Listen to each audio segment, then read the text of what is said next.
प्रश्नावली 7.1 के प्रश्न नंबर 1 की ओर बढ़ते हैं। कोण थीटा के लिए सभी त्रिकोणमितीय अनुपातों को सेक थीटा के पदों के रूप में व्यक्त करो। हमने त्रिकोणमितीय अनुपात प्रश्नावली 6 में निकालना सीखा था। अब हमें उन्हीं त्रिकोणमितीय अनुपात यानी sine theta, cos theta, tan theta, cosec theta, sec theta और कॉट थीटा को सेक थीटा के पदों के रूप में व्यक्त करना है। यानी कि यहाँ पे जो मान आएंगे उन सभी में केवल सेक थीटा होना चाहिए। यानी इन सभी मानों को हम साइन थीटा के मान को, कॉस थीटा के मान को, टैन थीटा के मान को और इन सब के मान को सेक थीटा के पदों में किस तरीके से व्यक्त कर सकते हैं, उस चीज को हम इस प्रश्न में सीखेंगे। देखिए, सबसे पहले हमने आपको कल जो सूत्र पढ़ाए थे उसमें देखिए सेक थीटा का सीधा सीधा सूत्र होता है कि सेक थीटा और कॉस थीटा परस्पर व्युत्क्रम होते हैं। तो यहाँ हमारे पास 6 त्रिकोणमितीय अनुपात है, जिसमें से कॉस थीटा को सेक थीटा के पदों में किस तरीके से लिख सकते हैं। इन सूत्रों में देखिए कॉस थीटा और सेक थीटा परस्पर व्युत्क्रम होते हैं। तो कॉस थीटा को हम लिख सकते हैं 1/सेक थीटा। कॉस थीटा को हमने लिख दिया 1/सेक थीटा और सेक थीटा तो होता ही है सेक थीटा। तो यहाँ देखो दो त्रिकोणमितीय अनुपात को हमने सेक थीटा के पदों में बदल दिया। समझ में आया ना हमने त्रिकोणमितीय अनुपात को सेक थीटा के पदों में किस तरीके से लिखना है। जैसे कि यहाँ लिखा कॉस थीटा को हम 1/सेक थीटा लिख सकते हैं। यदि कहीं भी प्रश्न में कॉस थीटा है तो हम उसकी जगह यदि 1/सेक थीटा लिखेंगे तो उसका मतलब कॉस थीटा ही होगा, ठीक है। और सेक थीटा को सेक थीटा लिख दिया। अब बचे ये 4, इनको कैसे बदलना है। तो देखिए हमारे पास जो यह वाला सूत्र है ना, कॉस थीटा बराबर 1/सेक थीटा, उसको हम लिखेंगे ऊपर। कॉस थीटा बराबर 1/सेक थीटा। अब हम जाएंगे लाल बटे वाले कक्का वाले सूत्र पे, ठीक है। अब इस लाल बटे कक्का के सूत्र से देखेंगे कॉस थीटा का सूत्र क्या होता है। देखिए यह साइन का होता है लंब बटे कर्ण और कॉस का होता है आधार बटे कर्ण। ऐसे ही चलता है ना, sine cos tan cot sec cosec. Sine का हो गया लंब बटे कर्ण, कॉस का हो गया आधार बटे कर्ण। यानी कॉस थीटा का सूत्र होता है आधार बटे कर्ण, ठीक है।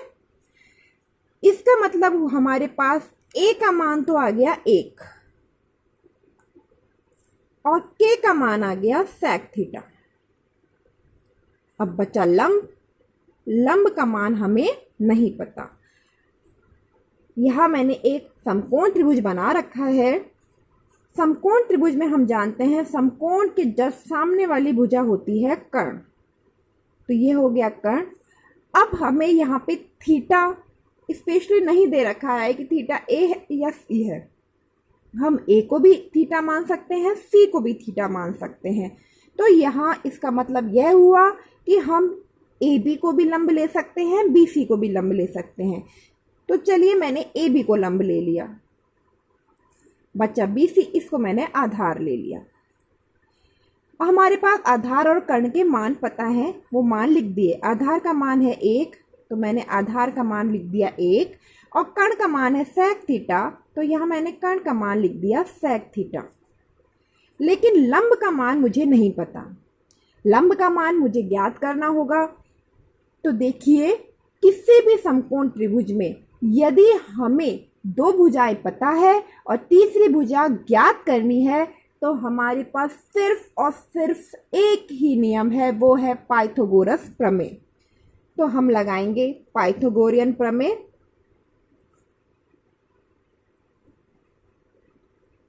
जो कि होती है कर्ण स्क्वायर बराबर लंब स्क्वायर प्लस आधार स्क्वायर।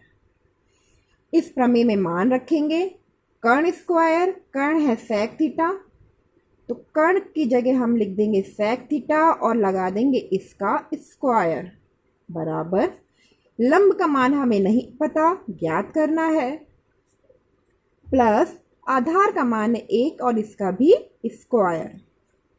सेक थीटा का स्क्वायर सेक स्क्वायर थीटा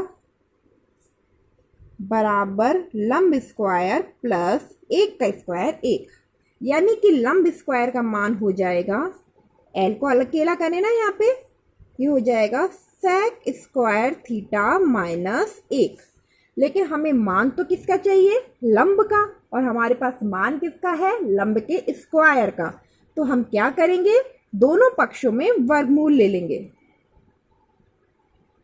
दोनों पक्षों में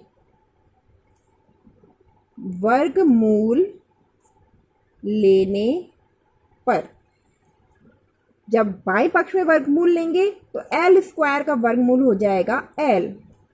जब दाएं पक्ष में वर्गमूल लेंगे तो सेक स्क्वायर थीटा माइनस 1 का वर्गमूल हो जाएगा वर्गमूल सेक स्क्वायर थीटा माइनस 1। इस तरीके से आपके पास लंब एल का मान प्राप्त हो जाएगा। लंब एल का क्या मान प्राप्त हुआ आपके पास, under root sec square theta minus 1। तो मैं यहाँ लिख दूंगी लंब बराबर under root sec square theta minus 1। ये आपके लंब का मान प्राप्त हो गया। चलिए अब हम इन सूत्रों की ओर बढ़ते हैं। साइन थीटा, साइन थीटा का सूत्र होता है लंब बटे कर्ण। साइन थीटा का सूत्र होता है लंब बटे कर्ण। तो आपके पास जो लंब, आधार और कर्ण के मान है ना, उससे आप लंब और कर्ण के मान रख दीजिए। एल का मान कितना है आपके पास, under root sec square theta minus 1। तो एल की जगह हम लिख देंगे under root sec square theta minus 1 बटा के का मान कितना है, सेक थीटा। तो मैं लिख दूंगी सेक थीटा। देखिए बदल दिया ना साइन थीटा को सेक थीटा के पदों में। यह देखिए साइन थीटा पूरी की पूरी तरीके से सेक थीटा के पदों में बदल गया। कॉस थीटा का तो सूत्र ही होता है सेक थीटा के पद में। अब आता है टेन थीटा। टेन थीटा का लाल बटा कक्का से सूत्र देखिए, साइन कॉस टेन। टेन का सूत्र होता है लंब बटे आधार। तो यहां मैं लिखूंगी लंब बटे आधार बराबर लंब, देखिए क्या है, सेक स्क्वायर थीटा माइनस 1। तो लंब की जगह मैं लिख दूंगी सेक स्क्वायर थीटा माइनस 1 बटे, और आधार का मान कितना है, 1। तो यहां मैं लिख दूंगी 1। अब देखिए यह हो गया साइन कॉस और टेन का मान। अब हमें चाहिए कॉसेक, सेक और कॉट का मान।